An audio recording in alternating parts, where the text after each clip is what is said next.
Pakistānas armijas M-17 helikopters ir avarējis Kašmirā.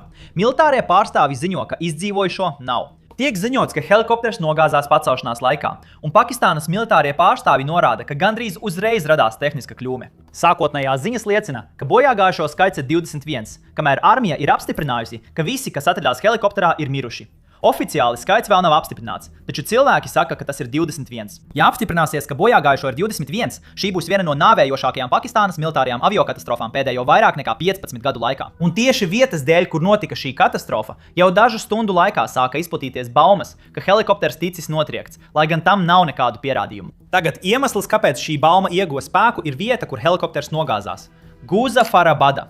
Šo teritoriju jau vairākas dienas pārņēmuši protesti. Protestētāji pieprasa tiesības un resursus, un armija ir pārņēmusi ielas un pat atklāja uguni pret neapbruņotiem civiliedzīvotājiem. Tieši tāpēc cilvēkiem radās aizdomas, ka šis helikopters nogāzās.